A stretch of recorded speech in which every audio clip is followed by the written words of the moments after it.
Hello, welcome to Remaking Medicine with me, Emily F. Peters, and my special guest today, Kaitlin.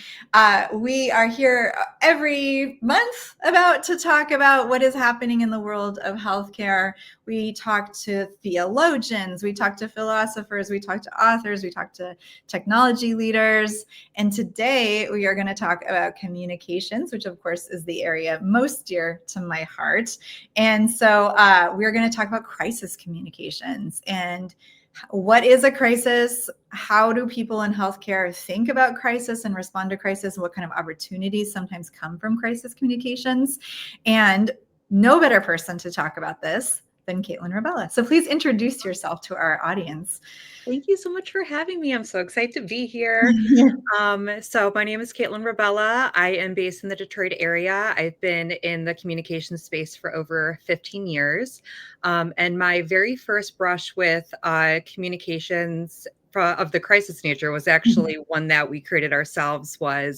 I'm going to date myself, but I actually was involved in the letting go of the head of a major restaurant organization that had over 100 locations, and I had to fax all of the managers. Oh no. And the announcement came down. And so it was very interesting for me to look at that from the outside in. And then monitor for the news, which, only so many people cared, but it was fascinating. So that was my very first brush with crisis communications. Yes. And you worked manufacturing, different Yes, thank sectors, you. but most Yes. recently, of course, healthcare technology. And we've had the privilege of working on some crises together, which of course nobody has ever heard of because we handled them well. So, but let's get into like the strategies. We'll also take audience Q&A. Really, to frame the conversation today, you don't have to be a communications professional to talk about crisis with us today here. Anyone who is a manager or a leader or somebody who wants to, show up at your PTA meeting more prepared for how to handle difficult conversations, today's conversation is for you. So let's start with the basic of like, what is a crisis? Because that is a huge, broad thing. How do you define a crisis? It's a really big question. So I think for me, looking at it through the lens of an organization, a corporation would be anything that is disruptive to the mission, the business, and then the values of that organization. So it can really range, but I've been involved in crises like the one I just mentioned, all the way to a phishing scam that cost somebody $100,000 to food poisoning for soup, to many, many data disruptions for organizations who needed to have, like an uptime of 99% throughout the year. So some of the harder ones too, I will say, are preparing for things like shootings in a factory, or if you do have different forms of workplace violence that are happening to your employees from your employees. So those are definitely some of the tougher ones, I think, for organizations to navigate. But I think what's important is that so many organizations will run across a very big variety of crises that they did see coming and they maybe did not see coming. Probably most common, you would say, so data breach, right? I Is think a really so. common one.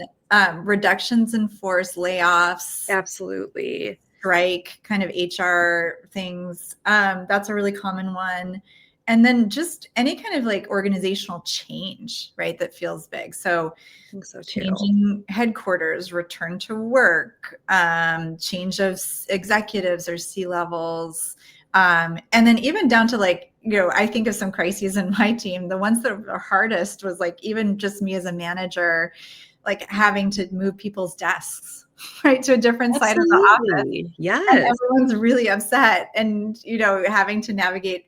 So it's kind of almost anything that people might have like an emotional reaction to, right? Yes. Like, is that a way of thinking about it? I think that's a great way of thinking about it. And you also tapped into another really important piece of this as well. I think there is an emotional response as well as a factual response. So the example that you just shared is like, the fact is I moved your desk, and on paper, that looks fine. Mhm. But there's an emotional component as well that can feel really unpredictable and can escalate very quickly in a crisis situation that really Mhm. prevents organizations and leaders from being able to respond with emotional intelligence, but then also Mhm. take a fact-based approach to what is really happening and thinking about what that response can and should be. One of the things I think is really special and what I like about organizations that do crisis communications really well is that they do have those two sides of that coin. They can Mhm. respond emotionally and acknowledge that emotional response, but then also remember what are facts and what we value as an organization and ultimately what we care about. And I think Mhm. leaders that are able to look at that through both lens often have the best communications responses. Does that bring up a case study that you want to mention maybe? Ooh, that's a good one. I'm such a nerd, but I think my absolute favorite one that I know you and I have talked about is the Tylenol crisis back The in classic, the classic. the Yeah. case study, yeah. Yeah, exactly. And so there is a few things that Mhm. I still turn to this one in terms of a really value-led organization. And I think it works because medicine is serious, right? So Mhm. Tylenol, for those that don't know, there was maybe this works for folks that like crime podcasts, but Mhm. there was a few deaths that happened in the 80s. I can't remember exactly when. And it appeared that there was tampering at the factory that Tylenol was made in. And instead of immediately denying it, which I think can be an instinct in this day and age, or saying, like, our processes are great, there's no way that happened here, Tylenol decided to go ahead and err on the side of caution, which is a value and an appropriate one because, above all, you keep people safe as a value. Mhm. They completely shut down communication or shut down production, excuse me. They pulled all the medicine off of the shelves and went through a very long, detailed process of checking to see if their batches were actually harming people. Mhm. Um, in the short term, they did take a hit, right? It costs money for them to pull and destroy batches of medicine, to Mhm. shut down the factory, and to inspect all their processes. But I think what's really interesting for those of you that are the business nerds like I am is that their stock did really well after that. Mhm. Trust in the company was very well restored. And I think about that against the lens of how they've responded to crises since, because they Mhm. have been in the news in recent weeks. And it's very interesting that, uh, and I think it's really enduring that they still have the same value system and are still responding against that value system that they demonstrated over 40 years ago. Yeah. Yeah. I mean, there's that classic PR adage of do the right thing and then tell everybody about it, Absolutely. right? Yes. But Yes. the do the right thing part can be hard sometimes for companies because you get defensive. You get, I think one of the common mistakes that we see is the company really centering their own feelings, right? And 100%. that's maybe like the number one mistake that people make, especially with layoffs of executives saying like, this is really hard. This has been the hardest week for me. Yes, I Right? think it's really challenging when you Mhm. mistake sympathy and empathy for others with demonstrating your humanness, and I think the Mhm. central question is, who are we centering in that moment? And so I know Mhm. you and I have talked about specific examples where there have been founders and CEOs who have talked about, like, being so upset about these layoffs and crying about it on camera or making it part of their story, and I think that's one of those situations that you create your own crisis because you made, I think, the fatal mistake of not centering the who you are affecting in that situation. It's Mhm. very much something you are enacting on somebody else, and, just back to the idea of, like, the emotional intelligence along with the facts of, if you disregard the emotional aspect of it, for others, you Mhm. will create a crisis, 100%. Yeah. What are Yes. other common mistakes? So you talked about trying to like bury it or deny something that was Yes. real. You Yes. talked about making it about you and your own feelings and how sad you are as an Yes. organization or as a leader. What are other mistakes that are pretty common that you see that you help people navigate away from? Yeah, that's such a good question. I think something I've seen in recent years that I didn't see at the beginning of my career doing this is a a desire to solve it quickly versus maybe solve it correctly. And Mm. so one example I'll share is the Cracker Barrel logo example, where I actually just read a report today, like shout out to Spin Sucks and PR Daily, Mm. that it looked like the initial groundswell, 44% of the initial people complaining on social media were bots. Oh, wow. I know. And so for me, that's a really interesting story of Mm. responding to a world in which, a world that's asking us to get back to me immediately. I have access to a Mhm. CEO and I need a response now. I want to know what you're going to do about it now.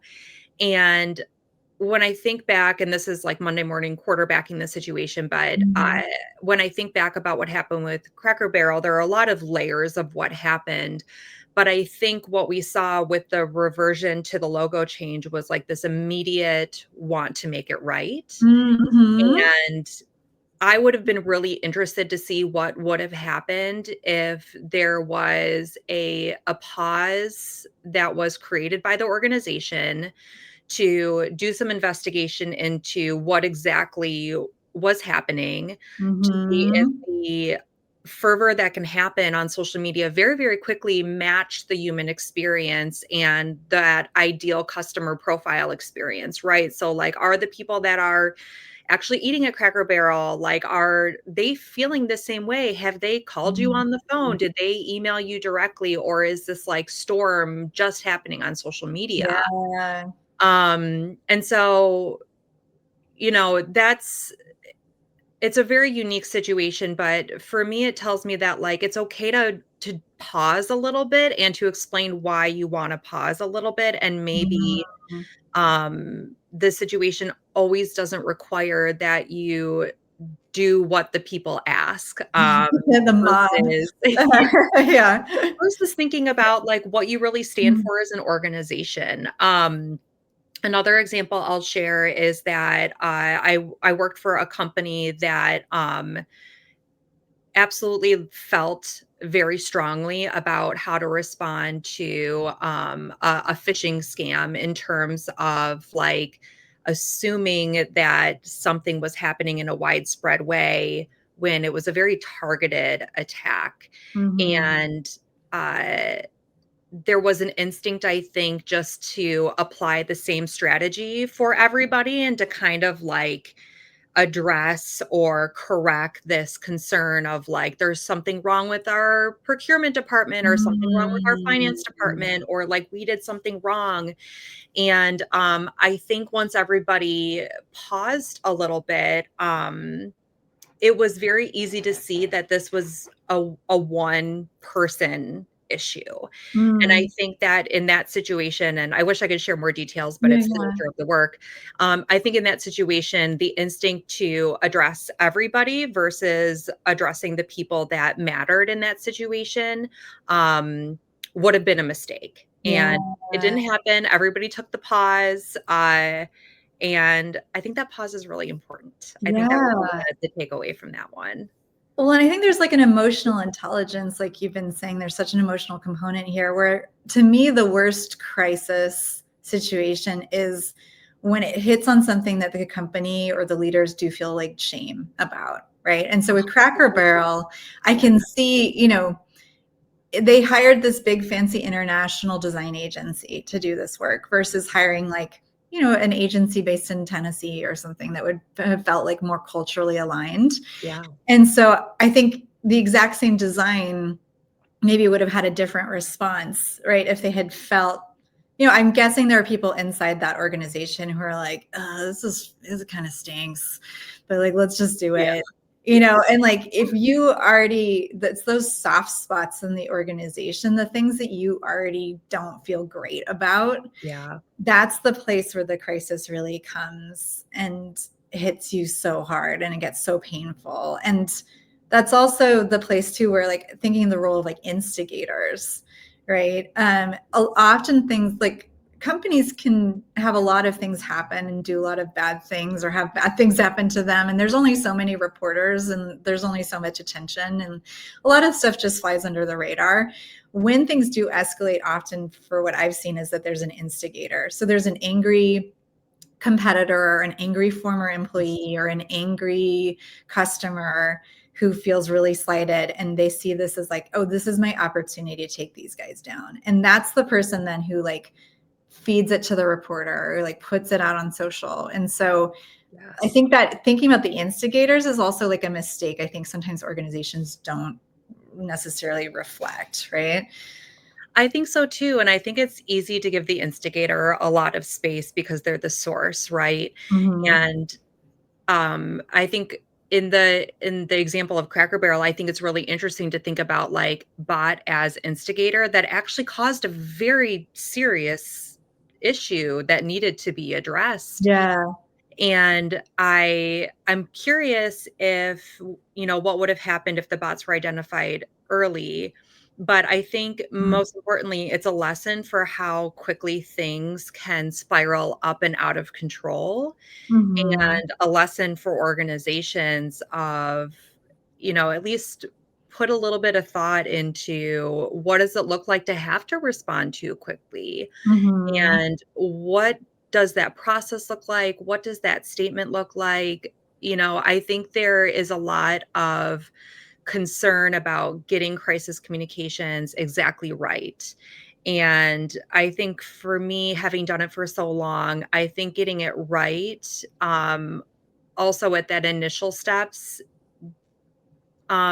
really comes down to just demonstrating like a curiosity and a Mm-hmm. responsiveness for most Mm-hmm. organizations. So, Yeah. um, just thinking about how this shows up in the real world is that another example would be you have a reporter who heard something bad about the company, and me as a PR person has a great relationship with the reporter and they want to confirm that Mm-hmm. this is true or maybe it's not.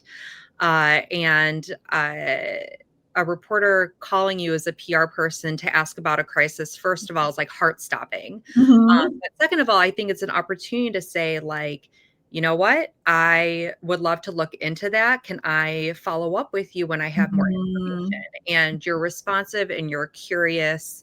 Yeah. And does it satisfy everybody? No, it doesn't, but it gives you a moment to push pause and say, "Hey, what are the facts that we need to start finding here? And Mm-hmm. who do I need to start pulling into the conversation?" And I actually would love to ask you a question is, when there's a crisis, I feel like a lot of people wanna be in the room to talk about it and Mm-hmm. problem solve. So from your point of view, what do successful teams do to solve Mm-hmm. problems as a team? Like, who's in the room? Who maybe shouldn't be in the room? What does that look like?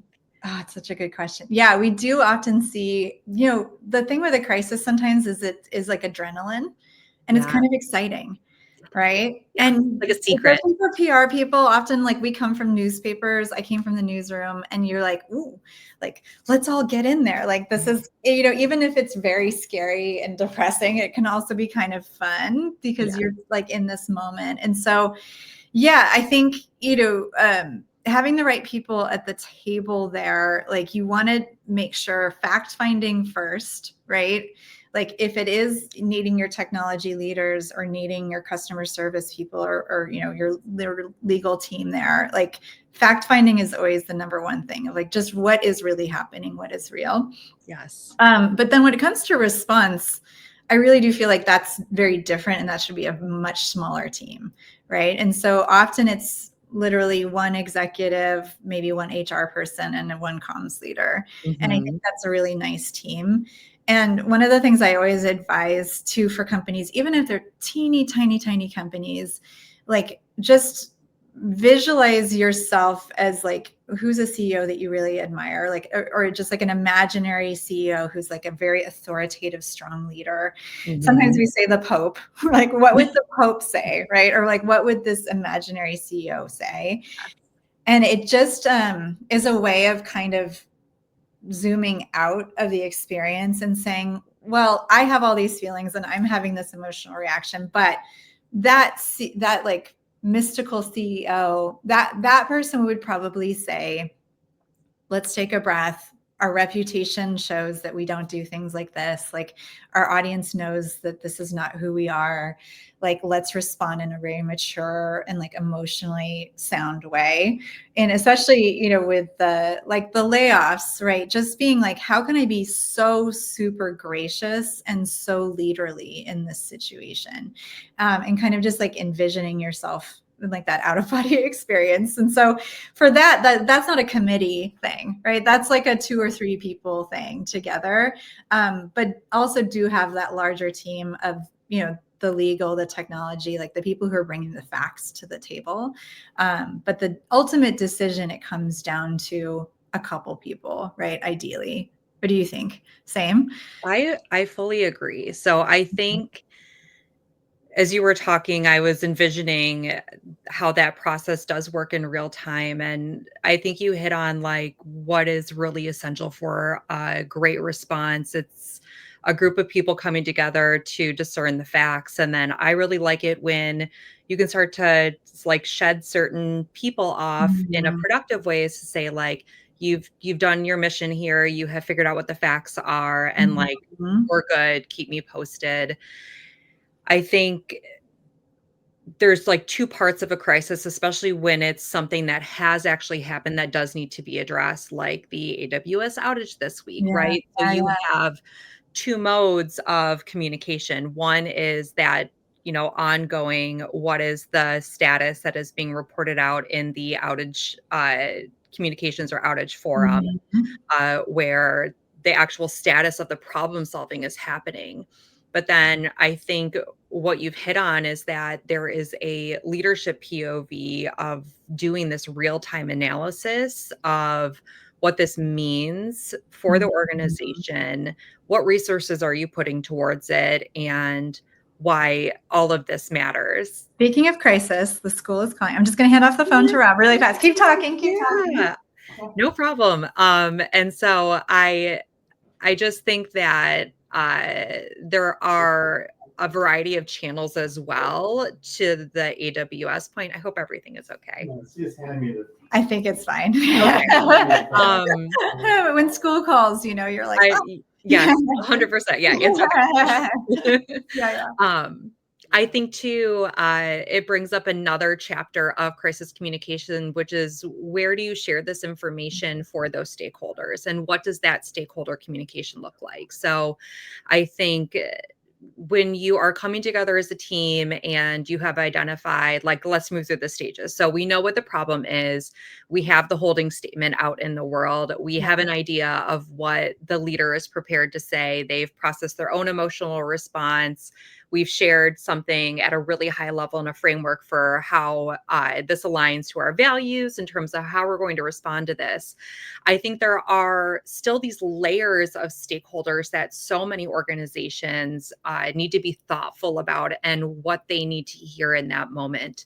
So, one of the things that I think about a lot, depending on what the crisis is that a lot of people tend to immediately think about the public response and forget Mhm. about their employees and their team members. Mhm. That's a huge mistake. Yeah. I think it's a really big mistake, Yeah. and I think also it's important to remember that people are still people, and so if I know that Emily works at AWS, I'm gonna text her and say like, "Hey, what just happened?" Yeah. and be very curious about it, and so I think as PR people, it's pretty complex, but, like, I think as PR people, like, 1, our employees are our biggest fans, and they can be your biggest detractors. And Yeah. then crisis communication, we want to arm them with the accurate information of what's going on. And so thinking about them as being, the some of the first people to hear about what's happening and how we're going to respond to it is amazing. This also sets us up for thinking about how we then handle those other stakeholders, right? So if you have really big sales teams or customer success teams, they have the information that they need to then ideally be empowered to make the right decision and be prepared for a script for when that person calls in and they have those specific questions or they're angry. Like everybody's working from the same playbook. They know exactly what's happening. They have a sense of how much we care Yeah. and as an organization in that situation and what to expect in terms of a response. And I think then you kind of go up from there. Sometimes I think, keeping a reporter in the loop is great. Yeah. And I'm a big fan of that. I don't always think that in this day and age, they're the ones to be most worried about. And I think that's a hard thing to say as a PR person. Yeah. No, I mean, I think you're 100% right that getting your team involved, on board, equipped, it made me have this like just super vivid memory of back when I was working in an EHR, we went through like what a lot of companies go through, like the fail whale stage where we would have these outages, right? We've been growing a ton. The EHR would go down. That's mission critical technology that's being used Yes. by physicians every day. That is not a great situation. Yes. It would go down for, half a day or a day at a time. Wow. And I still have on Spotify like a playlist that we had that was our outage playlist, and everybody would put like fun, uplifting songs in it, and we would like Oh my gosh. try to just really rally the team. We were a small company, and like every single person in the company got on customer service, like was taking calls, answering emails. It's incredible. Trying to really show people that like this is not something we're taking lightly. This is really serious, and we would send out updates on how long it had been out. And we would send, like a debrief at the end of what had happened.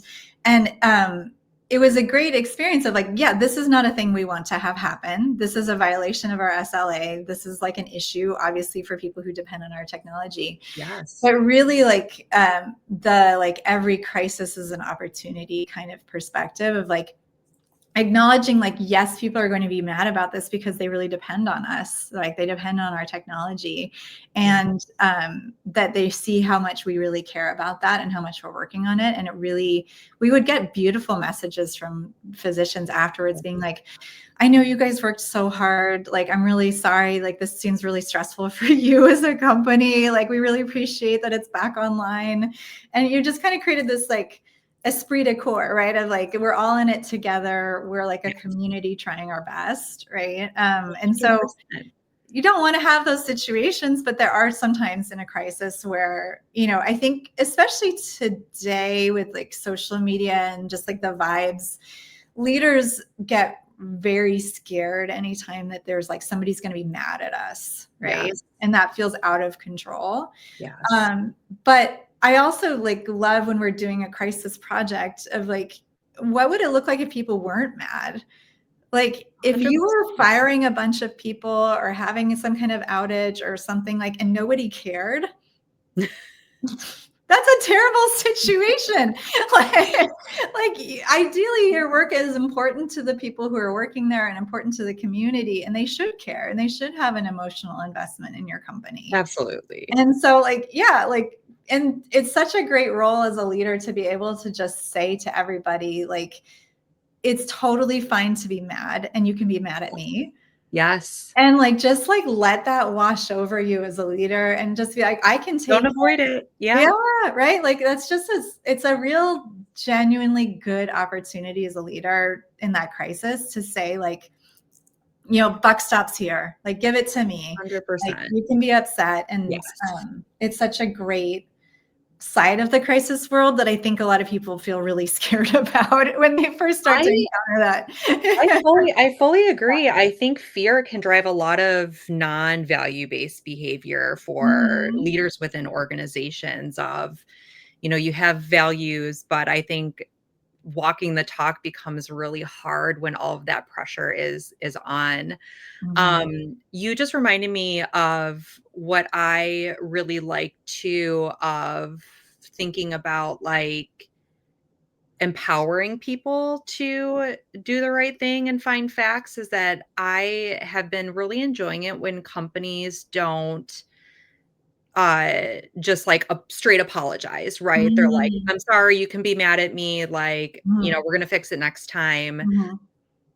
I experienced this early on and I was like totally floored by it, but the thought process that the and this is really tricky because it has Mhm. to do with like trust and truth, but like sometimes crises are simply not fact based, right? So Mhm. we talked about Cracker Barrel being a very emotional response to a Yeah. logo. There was a situation that I remember where somebody said that they had tried a service that my agency was representing, and they said the service didn't work. And instead of just being like, it only works 99% of the time. There's always gonna be Yeah. this 1%, like, still trust us. They actually went back and explored whether the person that said this, who happened to be a very popular celebrity at the time, had Yeah. actually gone through the treatment, Yeah. and they hadn't. And so they Yeah. publicly called that person out, but in a way to say, I'm so sorry, the first of the 6 treatments we told you to come to wasn't effective. It's why we ask you to come to all 6. We'd love to have you at any of our 450 nationwide Yeah. locations. We're gonna Little make it. jujitsu situation. Yeah, yes. Yeah. We very kindly kind of, like, Yeah. flipped this and said, like, "That isn't a fact," and didn't just let, people be like, "Oh, me too, it didn't work," Yeah. and, like, really kind of challenge that, and I think it's really hard in this day and age to sometimes stand up for yourself too, versus the safe thing being to just like apologize and Yeah. try to move on and hope that it goes away. Yeah. And so I think that's, it's a sophisticated move, but I think if you're very clear on your values, you really understand how your product is working, you generally understand like what your customers or clients typically complain about versus like what feels out of the norm. And Mhm. when you have that locked down, I think it's a lot easier to uh have like a smart response versus um a response that's just safe, you know, Yeah. a unique value-based, custom, like, nobody else could have said that but me kind of response. Yeah. Yeah. Curious and confident. Maybe that's like a good like mantra to take in Yes, crisis. 'Cause absolutely.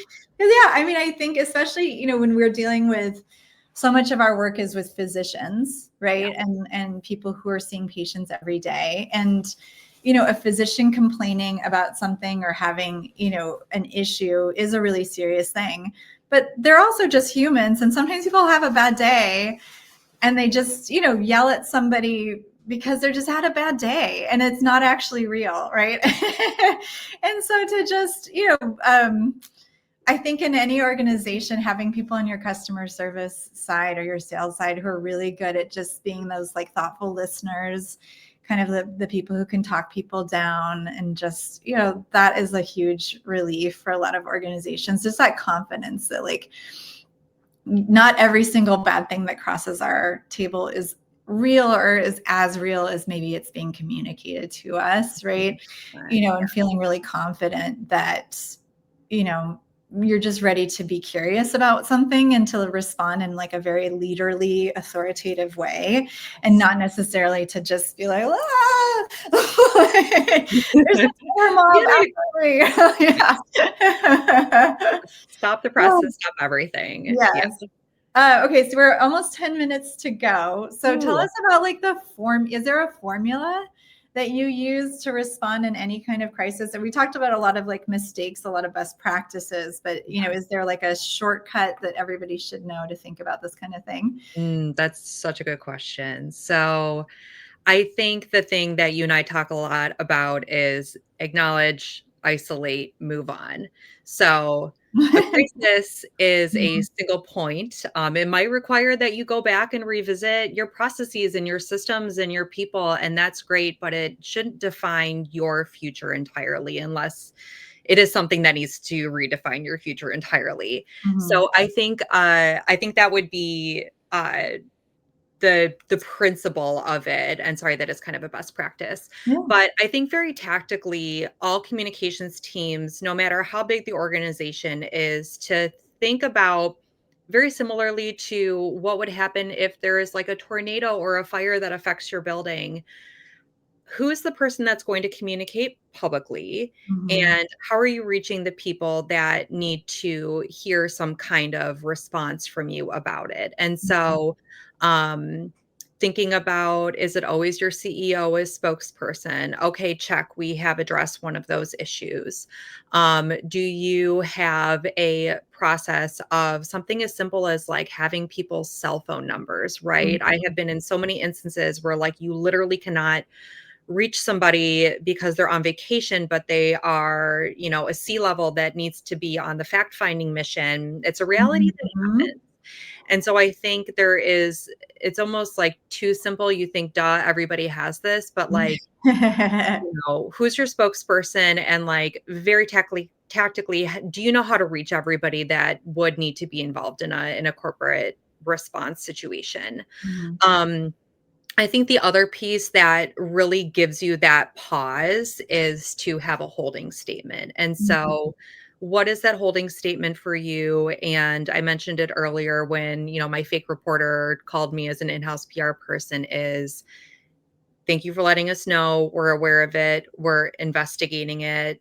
You know, this goes against our values and we'll share as much information as soon as we can, mhm, and continuing to update that holding statement based on real information that you have. So don't issue the statement and disappear for 24 hours. You mhm, know, an appropriate response, as those of us in the technology world understand when you're trying to figure out a tech issue, is like, no response is still a response, and that's okay. So mhm, you can say, I'm still working on it. We're still exploring it. mhm, We're still investigating and clarifying.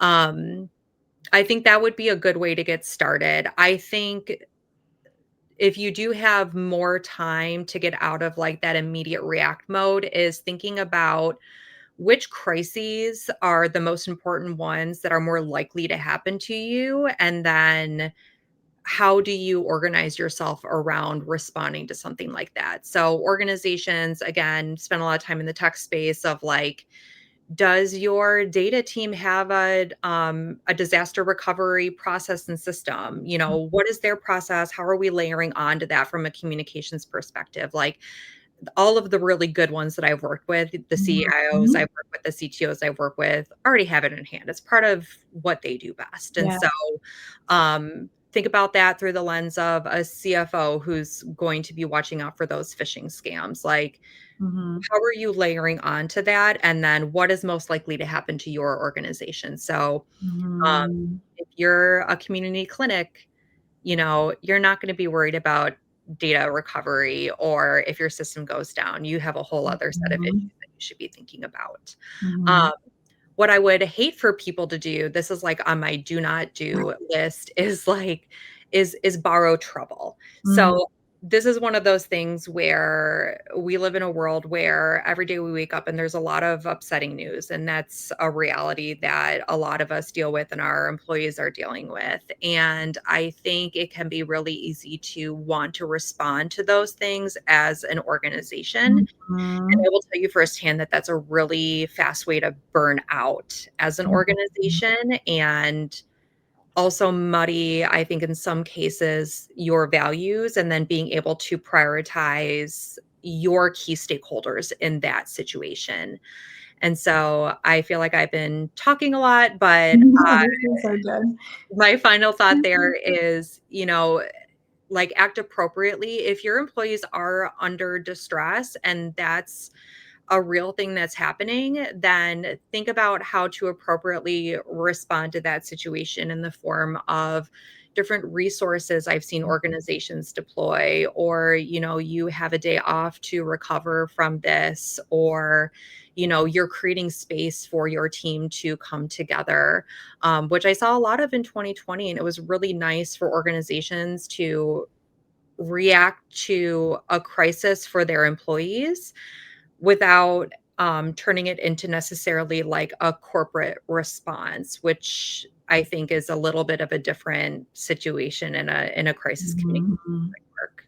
Yeah. Well, I love acknowledge, isolate, move forward. I use that The on same. everything all the Yes. time, Yeah. forever. It just is such an effective communications framework for any leader to use in any kind of emotional situation. If it's a layoff, if it's a data breach, if it's something external to the company, it's just such a super powerful piece. And then I think you're exactly right around the don't borrow trouble, right? Like mind your own onions a little bit, like they say in France sometimes, of like, what is really the situation in your company? And like, has your company done something wrong or been impacted specifically? Yes. Um, you know, there are companies that have like very large workforces, right? With like lots and lots of nurses and physicians and people out in the field. And like, yes, like in a large organization like that, people will do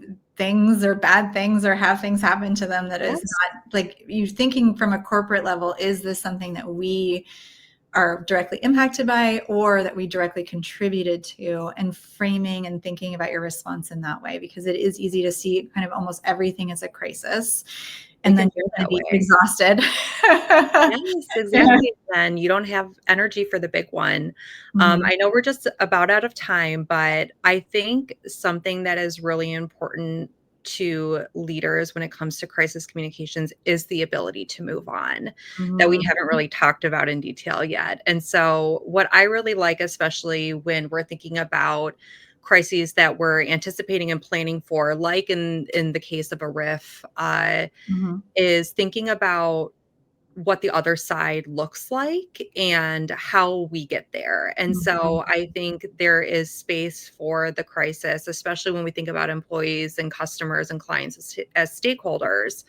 But then also, to borrow your term of like this very leadershipy, authoritative, like, and Mhm. now we're going to move on to the future. And it doesn't mean that we forget what happened, but I think not allowing it to like sit on your shoulders like this little backpack of shame that you need to carry everywhere because you messed up and you acknowledged it. Yeah. um, Yeah. it's so difficult, right? Because you're a human and you wanna be authentic, but I Mhm. think it's so important to create a vision and a path for people to be able to move forward, Yeah. and then, like, take those lessons with you.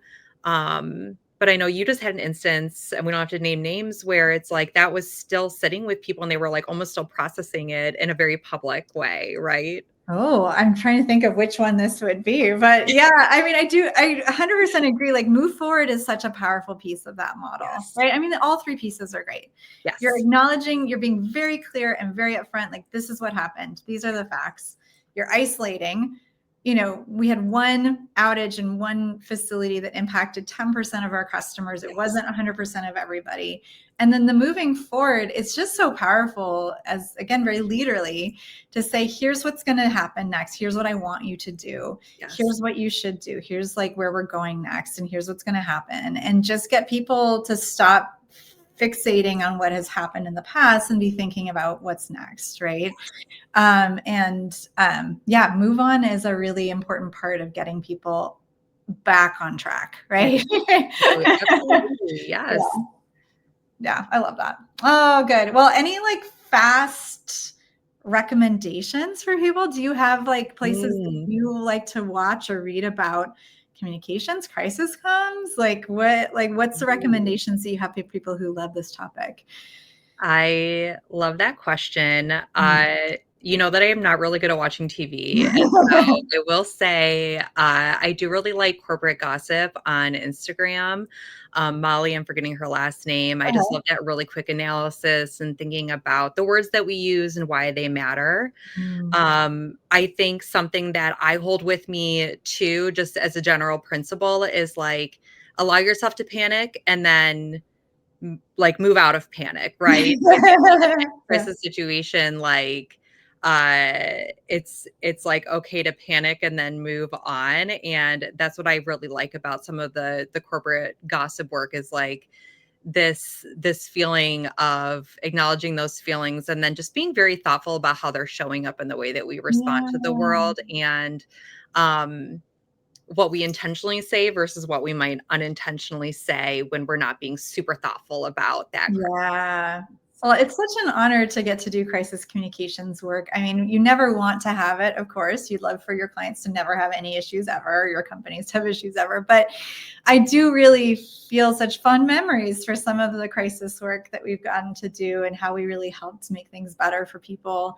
And also specifically, like as PR comms people, to be that person that the CEO can have those emotional thoughts and be like, I'm really mad and frustrated. And this week has been really hard for me. And like to be able to 100%. receive that for them so that then they can go and in public or to their team say, I feel like we're going to be fine and this is good. And I'm really sympathetic to what people are going through. And like, it's nice to be behind the scenes on that sometimes and be able to soak that stuff up for people. So I okay, agree. I know we're at time, but like, where should people find you? You're on LinkedIn. I'm on LinkedIn, which is my main space. Again, Kaitlin Mhm. Rebella. So glad to be here. And then, Emily, where can they find out more about Uncommon Bold? Go to uncommonbold.com if you want to work with us, if you like the way that we've been talking about having these relationships with our clients, and if you have a crisis on the way or you're concerned about a crisis is on the way, we would love to talk with you. Any company, of course, in the healthcare space, that's where we focus. So stay safe out there, everybody. Visualize your leader, what would the Pope do in this situation? And do your best. And that's the thing that really matters and that people will see ultimately is when you really genuinely trying. So thank you so much, Kaitlin. Let's get back to work. Hopefully no new crises this week that we need to work on. Yes, no new crisis for the world. And if so, we're all going to be okay. We're going to be okay. We're going to move on. Look at, we did acknowledge, isolate, and move on in our conversation. Yes. So good. All right. Well, wonderful. Thank you, guys. We'll be back in a couple of weeks with new conversations about remaking medicine. And thank you for tuning in.